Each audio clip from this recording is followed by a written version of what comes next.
First reaction we have will be in PSL2, the synthesis of Tylenol.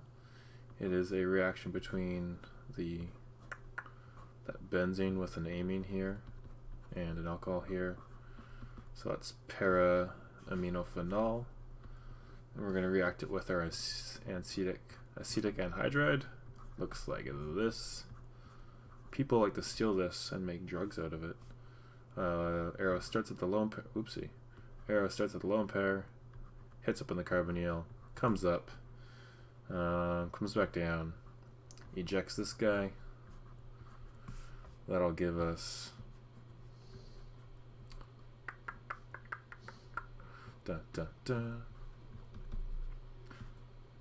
NH2 plus. Made a bond there. Oh, what does that look like? Just like that.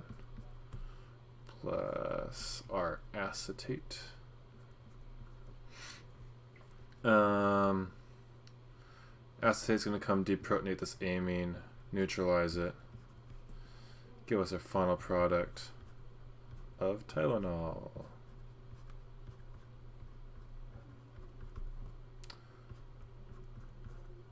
And then acetic acid as a byproduct. So as far as I'm aware, the mechanisms you'll be given are your starting materials, and you're supposed to draw the arrows in the product. This one, simple nucleophile to electrophile. There's your leaving group, and then a nice easy acid-base neutralization reaction. That is the first dude. Second one, synthesis of a sulfonamide. We started off with another benzene compound. This is benzoic acid, and then there was a para-amino group, I think it was. So para-aminobenzoic acid, we kept calling it PABA. Then we had that tosyl chloride, I guess we'd call it. That looks like this. This is a really good leaving group here. So this here, this methylbenzene, that's the toluene. When you have this thing, it's tosyl chloride.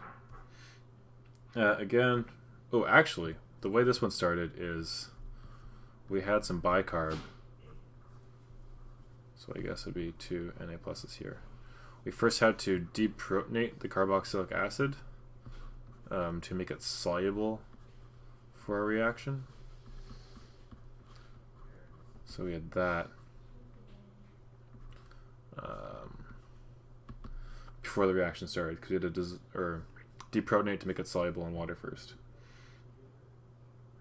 And then we reacted with this, so from the lone pair to the electrophilic sulfur, chlorine leaving group. Oh yeah, that's going to be a big boy product. We'll draw it backwards now. So we'll have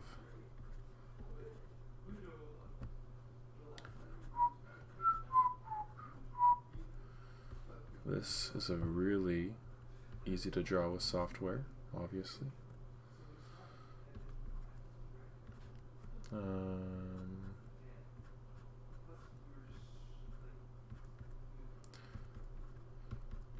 have a plus charge here, and then we have a Cl minus out somewhere there as a counter ion. We had to deprotonate that. I forget what the base was, but you'll neutralize this, and then the last step would also be just to work up to your final product. I'll actually draw out the carboxylic acid group here. So this is obviously very clear. Looks very similar. Oopsie, how did I do that? Let go. What am I doing? Stop! Okay, wait. I have it under control. We're good. That's an S, that's a double bond O. That is there. Are you expected to know all the byproducts? I don't know. Well, I just called this workup. It was HCl. I forget what the base was. However, the main takeaway here is In this one, we first deprotonate it to make it soluble. At the very end, we worked it up to crash it back out of solution. Nucleophile, electrophile, leaving group. Another acid-base reaction to neutralize it, and then work up to finish it off. Very similar to the first one in the sense that we had to neutralize our final product with an acid-base reaction.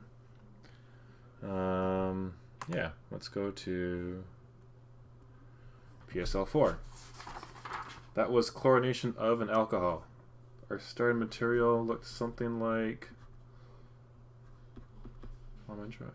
Yeah.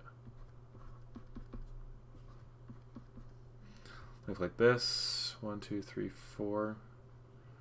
What is that? 3-methyl-2-butanol. That sounds about right. Reacted this with H2SO4.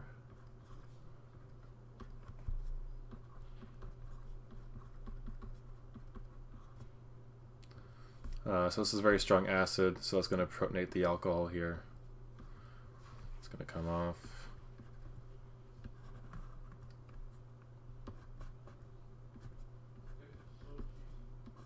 I'm drawing the H's in because we're about to do a hydride transfer. Gets a positive charge there. And HSO4 minus counter-ion charge there. Because this is going to come off in an SN1 reaction. How do I... Can I not scroll down? Okay, maybe just not yet. How about now? Don't know how to work it. This is an SN1. So out of this, we are going to have the carbocation here. This is a secondary carbocation. If you're keen, you'll see that there's a neighboring tertiary position. So what's actually going to happen is that these two electrons, what did I just do? These two electrons right here are going to make a bond here.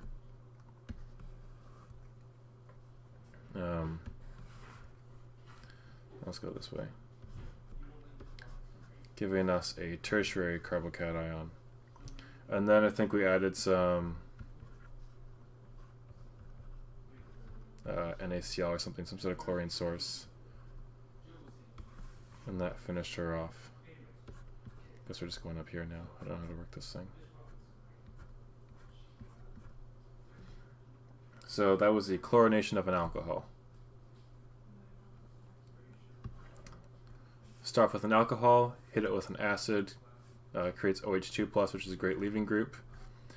Because there's a possibility for a tertiary carbocation, it can leave by itself in an SO1 fashion. This here, that's called a 1,2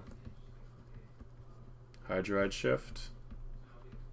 So if there's a neighboring possible tertiary carbocation, you can stabilize it by doing that there. And then your nucleophile comes in. So this would be the thermodynamic product here. PSL5, oxidation of 2-methyl-cyclohexanol. This one, I accepted 2 possible mechanisms for the post-lab because my textbook and my answer key tells me different things.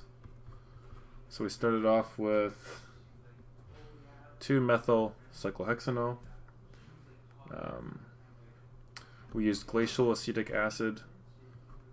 I'm going to represent that as H+ because I'm lazy. You grab the proton.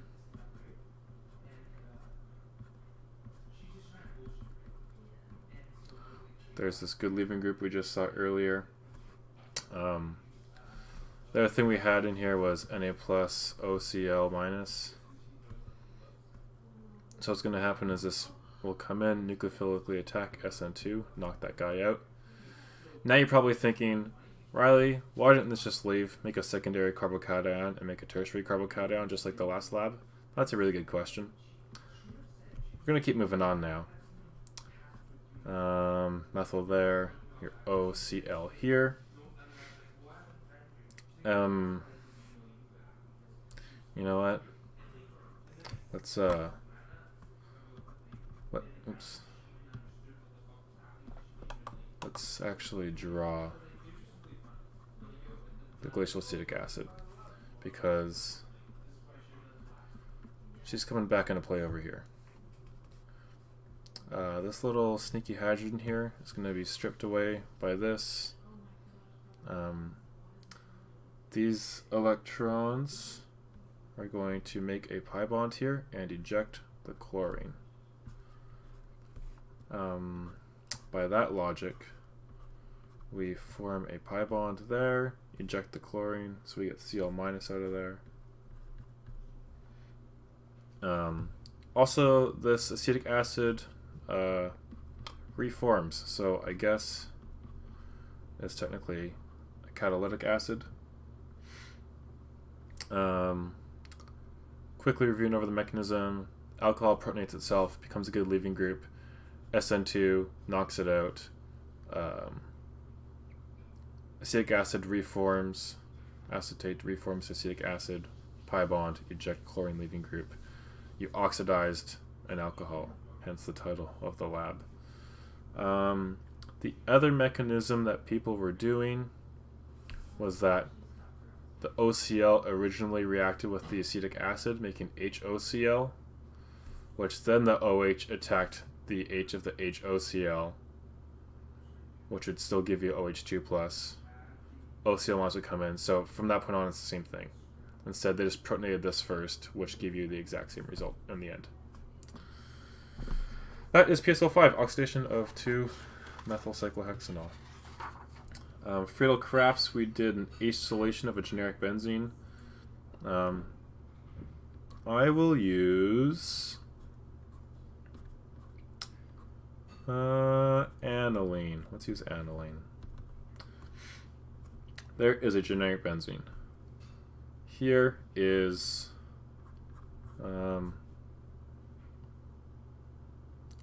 acetyl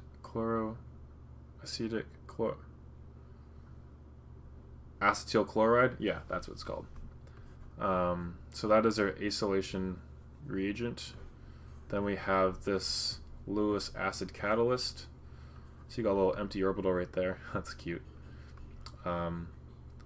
This will come off, giving you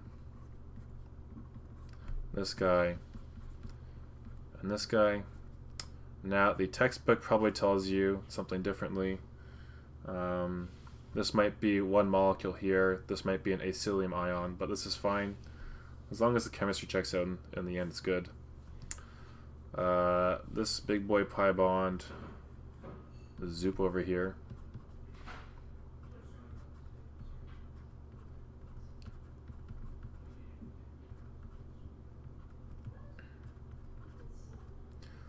Got a positive charge there.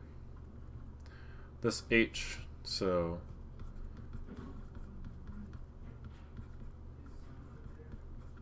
one of these chlorines will come and grab H. Oh, that's a nice arrow. And then these two electrons in the CH bond will come down and restore the aromaticity. I'll draw it sideways.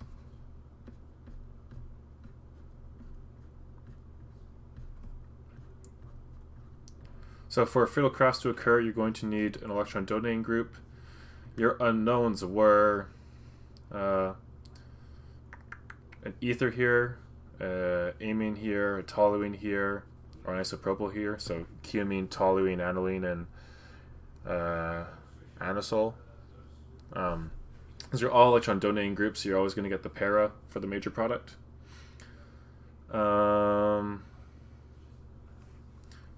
AlCl3 is a catalyst because after this chlorine reacts, you're going to regenerate AlCl3 in the products.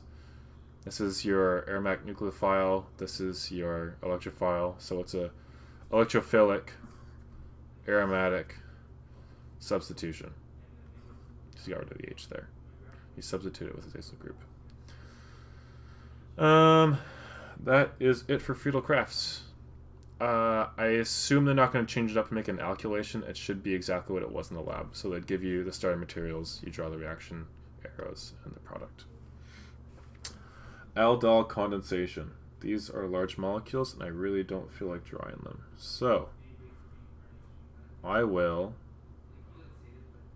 call that the ketone. Alpha proton there. We had OH come and take that. This comes down, makes a double bond, that hops up there because that's where he's happy.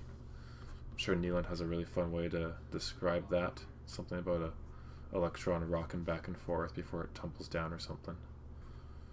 So you got that guy, and then you have your aldehyde.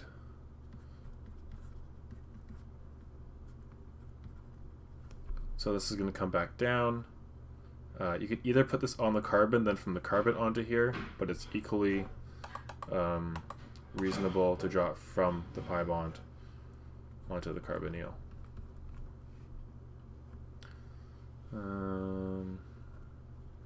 So ketone just reformed. That's how I'm drawing that. Oops. There's a new bond there that has a negative charge in it now. I hope you understand this, that I'm being super lazy here. You're going to work this up with water. So let's do some eraser chemistry. That didn't work. That didn't work. Classic eraser chemistry, turn that into an alcohol. And then, what happened? There's another alpha proton here. That another OH equivalent came,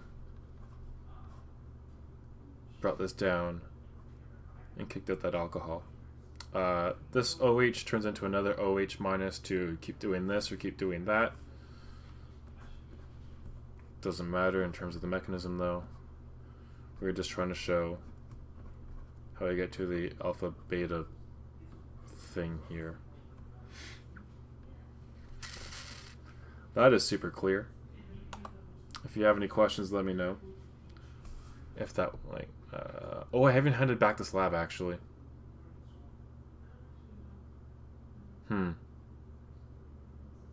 Google it. Next one, last one, the soap synthesis. We had a triglyceride, which I suppose I'll shorthand into this. So this is a really long chain. No, this is a really long chain. This is like a triacid backbone. We added some hydroxide. Came up there, comes up here, comes right back down, ejects this. That is going to give us stupid thing.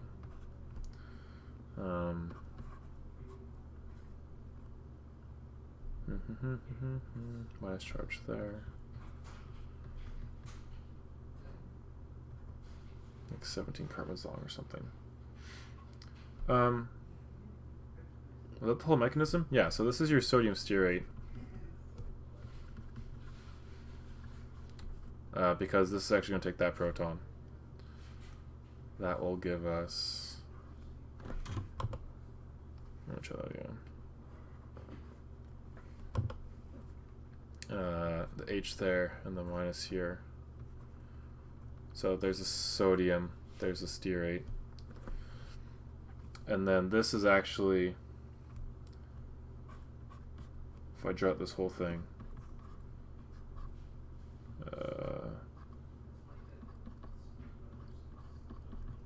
this is your glycerol here. That's your byproduct. So for every 3 sodium stearates, you'll get 1 glycerol, because this is a tristearin. So this is like 3 things long here. So for the mechanism of this, all you have to show is the hydroxide hitting this, giving you the alcohol and the fatty acid here. Alcohol, fatty acid. That is all the mechanisms we've done. It's been a pretty lax semester. That's just my opinion, so maybe you disagree. If you have any questions about the mechanisms, holla at your boy. We still have a few days before the lab exam, and if I get any more information regarding the questions, I will let you know. Bye.